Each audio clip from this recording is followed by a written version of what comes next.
Hi friends, நம்ம இப்போ 5 அடி பெட்டு வந்து நம்ம பாலிசி அடிச்சிட்ருக்கோம். அதுங்க நம்ம நைட்டு பாலிசி அடிக்கிறது தான் வேலை. அதுங்க எப்படி எவ்வளோ ஸ்லோவாக நம்ம பொறுமையாக வேலை செய்யணும்னு பார்த்துருங்க.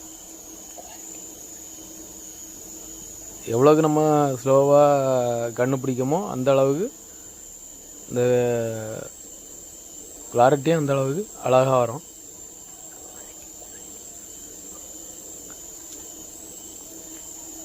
அந்த அளவுக்கு வந்து நம்ம குவாலிட்டியும் சூப்பராகிட்டு வரும். அதுங்க அப்போ வந்து நம்ம கை வச்சாலும் அப்படி நம்ம முகம் தெரிய மாரியும் நம்ம கை வச்சா அப்படி வழுவது மாதிரியும் ஃபினிஷிங்காட்டு கிடைக்கும். இப்போ நீங்கள் இதில் பார்த்தீங்கன்னா தெரியும், உங்களுக்கு வந்து 5 அடி கட்டிலுக்கு வந்து நம்ம கிளியராக வீடியோ பார்த்துருங்க. ஒரு 4 பலகை தான் நம்ம போட்டிருப்போம். நிறைய ஆட்கள் என்ன செய்வாங்கன்னா ஒரு 10 பலகை 15 பலகை போடுவாங்க. எதுக்கு போடுவாங்கன்னா சின்ன மரத்தில் அறுத்து அப்படி நம்ம அப்படி போடுறது. நம்ம அப்படி கிடையாது. 4 பார்த்துருங்க, 5 அடி கட்டிலுக்கு வந்து 4 பலகை போட்டால் அப்போ எவ்வளோ வீதியாக பலகை இருக்குன்னு பார்த்துருங்க. இது நம்ம இப்போ பாலிசி அடிச்சிருக்க வந்து மகாகனி கட்டில். 4 பலகை போட்டு நம்ம யாருமே அப்படி பண்ண மாட்டாங்க.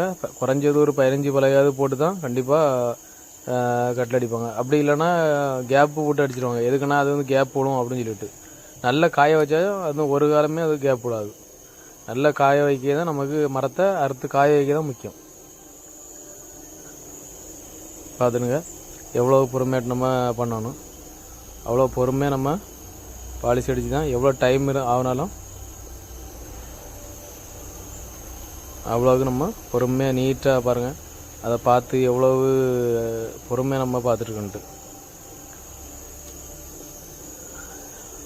பார்த்துருங்க எவ்வளவு அழகாக இருக்குன்னு. இது வந்து மகாகனி மரம்.